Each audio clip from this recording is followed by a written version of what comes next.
አሰላሙ አለይኩም ወራህመቱላሂ ወበረካቱሁ። ሰላም ጤና ይስጥልኝ። ውድና የተከበራችሁ የቻናሌ ተከታታዮች እንደምን ዋላችሁ? ያለሁ አልሐምዱሊላህ። ለዚህ ቻናል አዲስ የሆናችሁ እንደተለመደው ሰብስክራይብ በማድረግ ቤተሰብ ሆኑ። እንዲሁም ሰብስክራይብ እያደረጋችሁ ቤተሰብ ናችሁት ከልብ አመሰግናለሁ። ክበሩልኝ። ዛሬም እንደተለመደው በአዲስ ርዕስ ተመልሼ መጥቻለሁ። ኖላዊ ክፍል 51 ይዤ መጥቻለሁ። እስከ መጨረሻው አብራችሁኝ ሁኑ። ቪዲዮውን በላይክ ጀምሩ፣ የቻላችሁ ሼር አድርጉልኝ። የሀኒቾ አባት እጅግ በጣም በጠና ታመው ሆስፒታል እንደተኙ እንግዲህ ሁላችንም እናውቃለን። እና ወይዘሮ ሜላት ለምን በውሸት ልጅ ነኝ ብላ ቤተሰብ መካከል ገባች ብላ ሀናንን ልክ እንደ ጥላት ጠምዳ ይዛታለች። እና ካሁን በፊት የሀናንን አባት የምታሳክምላትና እንዲሁም ትልቅ ድጋፍ የምታደርግላት ወይዘሮ ሜላት ነበረች። በአሁኑ ሰዓት ግን ቤተሰቤን በመሀል ገብታ በጠብጣለች ብላ በሷ ላይ ዛቻንም ጥላቻንም እያደረሰች ነው። ይህንንም ብላ ለመጉዳት እንግዲህ አባትሽን አላሳከመም ብላ እምቢ ብላታለች። በአሁኑ ሰዓት ሀኒቾ እጅግ በጣም ተደነጋግሯታል። ገንዘብ የላትም። 200 ሺህ ብር ከዛ በላይ እጥፍ ተጠይቃ አባቷ ድንዝዝ ብለው አይሰሙም አይለሙም እንደተኙ ቀርተዋል። መውጫው ቀጃጃው ጠፍቷታል ማለት ነው። እንግዲህ ምን ይፈጠር ይሆን? እስከ መጨረሻው አብራችሁኝ ሁኑ። ሀኒቾ ግን ወይዘሮ ሜላት አላሳክምም ብላ ድጋፏን ማቆሟን በጭራሽ አልሰማችምም አልጠራጠራችምም ነበረ። ያው እንደተለመደው ትደግፈኛለች ታሳክምልኛለች ብላ ተማምናባት ነበረ። በአጋጣሚ ግን የሚከታተለው ዶክተር ለሀና እንዲህ ሲል ነገራት። ሀኒቾ በጣም አዝናለሁ። አባትሽ አዎ በጣም በጠና ህመም ላይ ናቸው። አሁንም አይሰሙም አይለሙምም ራሳቸው እንደሳቱ ናቸው። ነገር ግን ምንም ላግዝሽ አልችልም። በአባትሽ ጉዳይ እጅግ በጣም የተለዋወጡ ነገሮች አሉ ብሎ ሲነግራት፣ እንዴ ዶክተርዬ ምንድን ነው የምትለኝ? ምን የተቀየረ ነገር አለ? እኔ ያልሰማሁት ነገር አለ እንዴ ብላ ስትጠይቀው፣ አዎ በጣም ያልሰማሹ ብዙ ነገሮች አሉ አላት። ምንድን ነው ብላ ስትጠይቀው፣ ይኸውልሽ ሀና በደንብ ስሚኝ፣ አንቺን የሚረዳሽ የወይዘሮ ሜላት ድርጅት ነበረ እና በአሁኑ ሰዓት ደግሞ የእሷ ድርጅት እገዛውን አቁሟል። ስለዚህ አባትሽ መታከም አይችሉም ማለት ነው ሲል አስደነገጣት።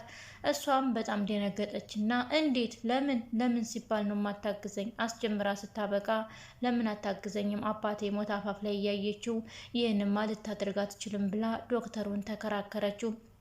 እናም እንግዲህ ዶክተሩ እኔ ምልሽ እንግዲህ አላት ሀና ካሁን በኋላ ያው አንቺ ከየትም ፈልገሽ ከየትም አምጥተሽ አባትሽን ማሳከም ከቻልሽ አባትሽ ይድናሉ፣ ይነቃሉ። ግን ካልተቻለ ደግሞ አባትሽን ይዘሽ ከዚህ ሆስፒታል መውጣት ነው እድልሽ ብሎ በጣም አስጨነቃት። እሷም ሌላ አማራጭ የላትም እና ላቅሷን ቀጠለች። ዶክተሩም እንዴ ሀና ማልቀስ እኮ ላንቺ መፍትሄ አያመጣም፣ ይልቁንስ አንቺ ተረጋጊና ለአባትሽ መፍትሄ ፈልጊ አላት። ይህ ቀን እንደሚመጣ ድሮም ፈርቼ ነበር፣ ጠርጥሬ ነበር። ነገር ግን በዚህ ደረጃ ላይ ትተወኛለች ብዬ በጭራሽ አላሰብኳትም ወይዘሮ ሜላት አለች። እና አሁን አንቺ ተምታለሽ ረጋ በይና ለአባትሽ መፍትሄ ፈልጊ አላት። ዶክተሩም እኔ ምንም አላለኝ ምን አቅማለኝ ብላ ለቅሷን ቀጠለች። እሷም እንግዲህ ምንም አይነት አማራጭ ሌላ አልመጣላትም እና በቃ ለምን ወይዘሮ ሜላትን ቤቷ ድረስ ሄጄ እግሯ ላይ ተንበርክኬ ባክሽን የአባቴን ሕይወት አትርፊልኝ ብዬ ለምናትም ብላ ወሰነች። እናም ጆሮ አልነበረም ከቤት ለጆሮ ደወለችለትና ጆሮ ከጓደኛው ጋር ውጭ ላይ ነበረ። በፍጥነት ናማ ብላ ደወለችለት። እሱም ለጓደኛው ሀና ቶሎ ነዋ ብላ ደውላልኛለች፣ እስኪና ወደ ቤት እንሄድ ብሎ ሲነግረው ምናልባት አባቷ ሙቶ እንዳይሆን ብሎ አለው ጓደኛው። አንተ ደግሞ ለምንድን ነው ካፍህ የቀና ነገር አይወጣህም እንዴ? ለምን እንደዚህ ትላለህ ሲለው ያው ሰውየው አይሰማም አይደለም ራሱን ስቷል አይደለም ምናልባት ሞቷል ብዬ ነው ምን እንደዚህ ያለ ብሎ ጓደኛውም ተቆጣው። ከዛንም ተያይዘው ወደ ቤት ሲሄዱ ሀና በጣም ስሜቷ ተረብሾ እያለቀሰች ፊቷ ተለዋውጦ ነበረ። ጆሮም ምን ሆነሽ ነው ብሎ ሲጠይቃት ይኸውልህ ጆሮ አባቴ ካሁን በኋላ መታከም አይችልም ብላ ስትነግረው እንዴ ለምን አላት። ካሁን በኋላ ገንዘብ ስለሌለኝ አባቴን ማሳከም አልችልም። የነ ወይዘሮ ሜላት ድርጅትም የኔን አባት ማገዝ አቁሟል አለችው። እና ምን ማድረግ አሰብሽ? እንዴት እንደዚህ ያደርጋሉ ብሎ ሲጠይቃት በቃ አባቴን ጠብቅልኝ፣ እኔ ሄጄ የወይዘሮ ሜላት እግር ላይ ወድቄ አባቴን እንዲታሳክምልኝ እለምናታለሁ ብላ ከቤት ሩጣ ወጣች። ጆሮም አባቷን ለጓደኛው ሀደራ ብሎ ሀናንን ተከትሏት ሲሄድ ዞር ስትል ከኋላዋ ነው። እንዴ ጆሮ፣ አባቴን አደራ ብዬ ብሰጥ አንተም ተከትለኸኝ መጥተሃል እንዴ አለችው። እንዴ ሀንዬ፣ በፈጠራሽ የትም ቦታ ሄደሽ የሰው ፊት ልትወድቅብኝና ልትዋረጅብኝ አልፈልግም። የሰው ጉልበት ላይ ተንበርክከሽ ልትለምኝም አልፈልግም። እባክሽን ፈጣሪ ያለው አለ፣ ፈጣሪ አባትሽን ያድንልሻል፣ ተያት ሂጂ ቢላት ያንተ አባት ስላልሆነ ነው እንጂ አባት ቢሆን እንደዚህ አትልም ነበር። አባቴ በህይወትና በሞት መካከል እያለ እንዴት እንደዚህ ትለኛለህ ብላ ጮችበት እያለቀሰች። እንዴ ሀና፣ ለምንድን ነው እንደዚህ የምትዩ? ያንቺ አባትም እኮ የኔ አባት ናቸው አይደለም እንዴ? ሲመክሩኝ ከስንት ቦታ እንዲጠነቀቅ እያስተማሩኝ የነበሩት ይህን ያክል ጊዜ አብሬያችሁ ያለሁት ያንቺ አባት የኔ አባት ናቸው፣ ለምን እንዴት ይኛለሽ ብሎ ተቀየማት። አባትማ ቢሆን ኑሮ ተይ ብለህ አትከለክለኝም ነበረ ስትለው ዝም ብሎ ቆመ ተደናግጦ። እሷም እያለቀሰች መንገዷን ወደ ወይዘሮ ሜላት ቤት አቀናች። ወይዘሮ ሜላት ቤትም እንደደረሰች ወይዘሮ ሜላት እግሯ ላይ ወድቃ እባክሽን አባቴን አትርፊልኝ፣ አይኔ እያየ ወደ ሞታ ይሄድብኝ እባክሽ ብላ እግሯ ላይ ወድቃ እያለቀሰች ብትለምናትም የወይዘሮ ሜላት መልስ ግን እጅግ በጣም አስደንጋጭ ነበረ። አንቺ ብራሪና አስመሳይ የሆንሽ ውሸታም ልጅ፣ በቤተሰቤ መካከል ገብተሽ ልጅ ነኝ ብለሽ ብዙ ነገርን ፈጥረሻል።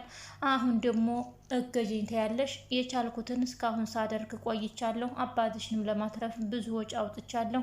ካሁን በኋላ ግን አንቺ በሰራሽው ስራ አባትሽን ማገዝ አልችልም። ከቤተሰቤ ጋር ጣልተሽኛል፣ አበጣብጠሽኛል። እንኳን ለአንቺ ገንዘብ ላወጣና አይንሽን ማየትም አልፈልግም ስትል ተቤቷ አመናጭቃ አባረረቻት። ሀንቾም እንግዲህ በጣም እያለቀሰች ከቤታቸው ወጣች። በዚህ መካከል እርግብ የተባለችዋ በውሸት አጭበርብራ ልጅ ነኝ ያለችው ከቤታቸው ያለችው ልጅ ሀንቾ እግሯ ላይ ወድቃ ስታለቅስ እሷ ቆማ እየሳቀችና እያላገጠችባት ነበረ። እንዲሁም ሀና አልቅሳት ቤት ስትወጣ አይኗን አንሸዋራ እያየቻት ነበረ። ሀንቾ ግን እንባዋ ቆርዝዝ ብሎ ትኩር ብላ ተመልክታት ትታት ወጣች። እውነት ትመነምናለች እንጂ አንድ ቀን ሀቁ መውጣቱ አይቀርምና አይዞች ሀንቾ፣ አንድ ቀን አንቺም የዛ ቤት ቤተሰብ መሆንሽ አይቀርም፣ አብሽሪ። በወይዘሮ ሜላት ላይ ልጆቿ በሙሉ ሁሉም አዝነውባታል። ምክንያቱም ሀና እጅግ በጣም መልካም ልጅ ናት። እንዲሁም ደግሞ በሰው ላይ ጭካኔ የሚላት አዛኝ ናት፣ ታዛዥ ናት፣ ትሁት ናት። እንዴት ነው እናታችን የዚህን ያክል ጨክነሽ በሀና ላይ የጨከንሽባት ብላ ሰላም እናቷን ስትጠይቃት፣ እናትየዋ ግን አንቺ ልጅ አርፈሽ ተቀመጭ፣ እንደዚህ አታናግሪኝ እኔን፣ በቃ ካሁን በኋላ ረድቻታለሁ፣ ካሁን በኋላ መርዳት አልፈልግም፣ የእስከ ዛሬው ይበቃል ስትላት፣ ሰላምም እባክሽ እናቴ እንደዚህ አትበይ፣ እንዲያንቺ አይነት እናት እንዲያለኝ አላቅም ነበር፣ በጣም አዛኝና ለሰዎች ደጋፊ ትመስኝ ነበር፣ እንደዚህ አረመኔ መሆንሽን አላቅም ነበር ስትላት፣ ስርዓትሽን ያጂ ሰላም፣ እንደዚህ አታናግሪኝ አለች እናቲቱም። ሰላምም የፈለገችውን ያክል ልክ ልኳን ከነገረቻት በኋላ በመጨረሻ ስሜቷን መቆጣጠር ሲያቅጣት ሜላት ልጇን በጥፊ መታቻት። በዚህ መካከል እርግብ አንቺ ሰላም የምትባይዋ እናቴን አትናገሪ፣ ነግሬሻለሁ፣ ዝም በይ እያለች በመካከላቸው ገብታ ጠብን ትፈጥር ነበረ። እርግብ ለሚላሴ እናቴ እኮ ለሀና ብር አልሰጥም ብላ ከዚህ ቤት አመናጭቃ አባረረቻት ብላ ነገረችው። እሱም እናቴ እንደዚህ አታደርግም፣ እናቴን ጠንቅቄ ያውቃታለሁ፣ አብሶ ለሀና ይህን ያክል ነገር አትጨክንም አላት። እርግብም አንተ ስላላየህ ነው፣ ባየህ እንዴት አድርጋ አመናጭቃ እንዳባረረቻት፣ እኔ ቢኖረኝ ኑሮ እኔ ሰጣት ነበረ፣ እናቴ ግን በጣም ጨካኝ ሰው ናት፣ ታዘብኳት እያለች እናቷን እንዲክፉ እያሳጣች ለልጇ ነገረችው። ልጁም በጣም ተቆጥቶ የእውነት እናቴ ይሄንን ተሰራች፣ በጣም ጨካኝ ሰው ናት ብሎ በራሱ አዘነም። ከዛም እናትየዋ ልጁ ወዳለበት ክፍል ሄዳ ልጄ እንዴት ዋልክ ብላ ስትጠይቀው ደህና ነኝ፣ ምን ነው አሞሃል እንዴ? አው አላመመኝም ለምን ጠይቅኛለሽ አላት። እንዴ አሞ ከሆነ ሐኪም ቤት ይዤ ልሄድ ብላ ስትጠይቀው መጀመሪያ የታመመውን ሰው ሳታሳክሚ እኔ ጤነኛውን ላሳክም አትበይ ብሎ እናቱ ላይ ጮኸባት። እናም እናቴቱ እንዴ ምንድን ነው የምትለው ልጄ? እኔ የምትለው ነገር ምንም አልገባኝም አለችው። ሀና እዚህ ቤት መታ አባቷ በጣም በጠና እንዴት ታመመ እያወቅሽ እንዴት ነው በዚህ እንደዚህ የምጨክኘው? ለምንድን ነው እንደዚህ ጨካኝ የሆንሽው? ለምንስ እምቢ አልሻት ሲላት በቃ በዚህ ጉዳይ ጨቅጭቁኝ፣ እኔ የራሴን የበኩሌን እስካሁን ስረዳት ቆይቻለሁ። ከአሁን በኋላ ግን የመርዳት አቅሙም ፍላጎቱም የለኝም፣ ደግሞ መብቴ ነው። አንተም ተጨመርክ እንዴ ብላ ጮኸችበት። እሱም በእናቱ ድርጊት በጣም ተጸጽቶ በጣም ተናዶ ነው ያለው። ምላሴም እውነት ለመናገር የወይዘሮ ሜላት ልጆች በጣም ጎበዞች ናቸው። ለሀኒቾ በጣም ቅርብ ወዳጅ ሆነዋል። እንደ እህት ባይቀበሉም እንደ ወዳጅነትና እንደ ጓደኛ ተቀብለዋት ሁሌም ከጎኗ ስለሆኑ በጣም እንወዳችኋለን። ከጎኗ ናቸው። ውድና የተከበራችሁ የቻናሌ ቤተሰቦች እንግዲህ ለዛሬ ያስኩት ይሄን ነበረ። መጨረሻው ምን ይሆን? እውነት ምናልባት ሊዘገይ ይችላል እንጂ ተደብቆ አይቀርም። አንድ ቀን እውነቱ ይወጣ ይሆናል። እናም እንግዲህ የሀኒቾ እውነት አንድ ቀን ይወጣል። አባቷም ታክመው ወደ ሀገር ይገባሉ እንላለን። እንግዲህ ለቻናል አዲስ ሆናችሁ የተለመደው ሰብስክራይብ አይረሳ። በሌላ ቪዲዮ እስከምንገናኝ በያላችሁበት ደህና ሁኑ። ባይ ባይ።